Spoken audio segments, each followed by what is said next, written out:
Welcome to Goldfish on Games, where today we're entering a medieval era, where our hero has been set a mighty quest. It's a journey that most mortals would flee. It's an adventure that most men would fear. And it's a game that most gamers would avoid. Let's enter the mighty world of Ivanhoe. Developed by Ocean France, this was released in 1990 for the Amiga and Atari ST. Now this is the budget release, but it would have originally have come in a box that looked like this. And this being the Hit Squad release, it doesn't really have a manual, it just has a fold out bit of paper. There was initially a lot of hype for this game, mostly due to its graphics, which as we can see are quite lovely.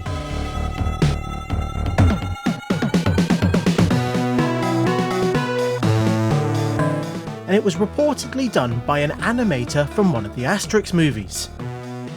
And there is some of that style to the characters when we get in game.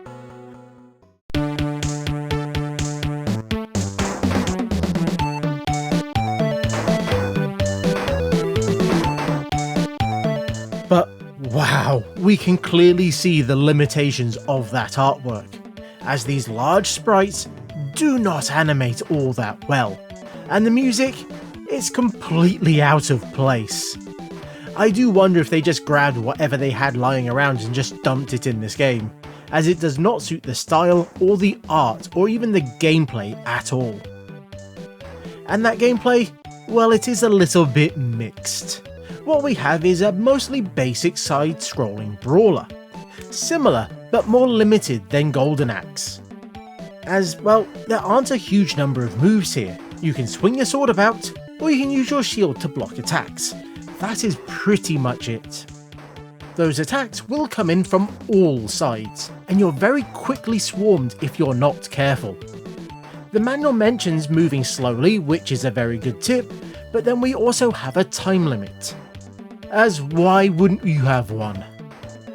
This is on top of the health, which I guess is better than a one-hit kill, particularly in this game, and we have a number of lives. What I do like though is they showed the amount of health the enemy has down there as well. Not that you'll be glancing down all that often as you fight. Particularly as you have to try and work out the controls.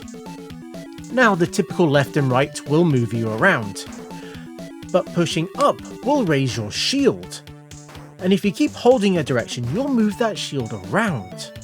To attack, well, you use the fire button. But if you press fire and up at the same time, you will jump. And holding the fire button, well, for the most part, will do nothing. Now this does go against what the manual says, which implies that if you push up at an angle, then it will also make you jump. That doesn't happen. I'm not sure if things changed between the manual was written and when the game was published, or if they possibly broke something. But either way, the controls are one of the main things holding this game back. A second button really would have helped, but even the most basic platforming controls would have been fine. They could have had it where holding the fire button would have raised the shield, as that shield is extremely useful for blocking the knives and axe throwing baddies. But with a bit of practice or cheating, whichever you prefer, you should make it past the forest, where you'll face a boss fight. In a way. It is a big boss, and you'll need to fight them. But if you win, you'll get an extra life. If you lose, well, you still continue. Now these fights take place with a slightly different control method. One closer to what's in the manual, as you can even jump around even at an angle, but it's still not entirely the same as what the manual is saying. And in many ways it's actually better than the regular controls. But how to jump over baddies would have been a great help in this game.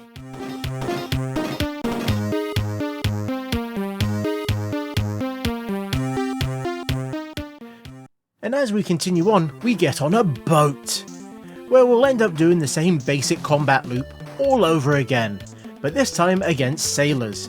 Sometimes they'll swing across the screen, or they might even pop up from hatches in the floor. Now as you progress and take out the enemies above you, every so often you will find an item, and they range from upgrading your shield for a short while,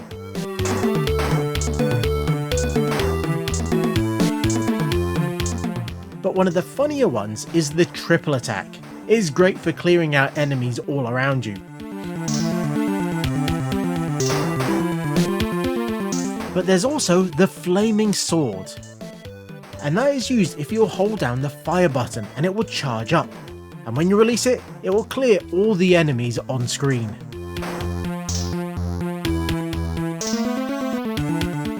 Now thankfully by level 3 they decided to change things up, and we get a horse riding section that I think might even predate Shinobi 3.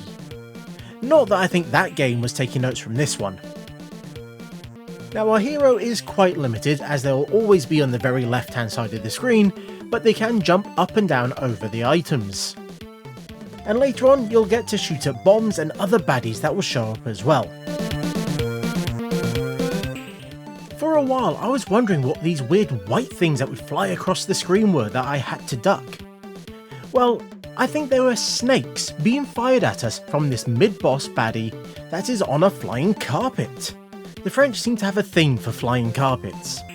Now there's even a lance that you can collect, and you get to do a bit of jousting. You can take out the shields for extra points, or try and avoid them. Now one thing I have noticed is that with the WHD load version, that this game is both easier and a little harder, as the enemies do seem to do less damage, which might be due to the fact that I think there's a few versions of the game, as there are at least 2 different cheat codes. But overall, this moves so much faster, making some of these sections a little smoother to play, and others, like the horseback, much harder to do because those objects do not give you much time to react. Now after this change of style, we get another bonus boss, but one that's looking even more weird.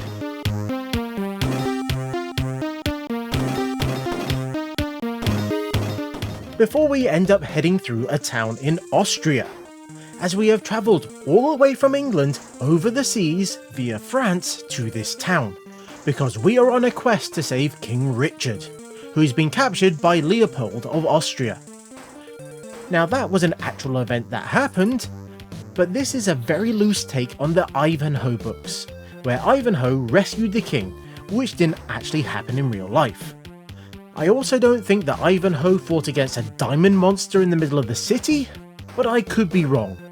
But it would seem a bit odd for the books to break away from the relatively grounded world that they were going for, but that said, the game did it, so why not the book? Possibly the weirdest thing in all of this is that this is an ocean game that doesn't appear to be based on any license that they had bought.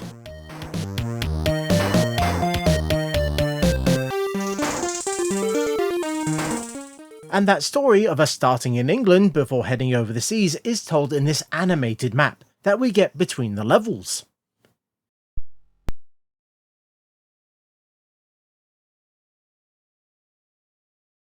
Now with a bit more flailing around with the sword, we end up at the castle.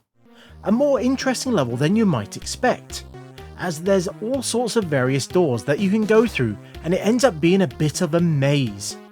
And that makes the time limit even more nasty, because if it runs out, then guess what? You don't lose a life and continue, it's game over. Now that's such a nasty thing to have in this game. Imagine getting all this far into it, and then getting lost in this maze and having to start all over again. That's just not right. It's no wonder that there are cheats to turn that off. Now as you can tell, this is a very mixed game. Yes, it looks really nice for 1990. More so when you realise that it doesn't even need a full megabyte of RAM to run. But we can see the compromises made with the lack of animations. And there's also the subject of the weird musical choices. It's a game that, well, you can enjoy once, and then you can say you've played it, but you're probably not going to keep coming back to it. And I guess that's one of the reasons why it hasn't really shown up on any of the digital stores, as far as I can tell. As I guess, well, no one's really shouting out for it. But let me know what you think of the game down in the comments. And before I go, I would like to thank my Patreons, who have been extremely generous and helped content like this get made.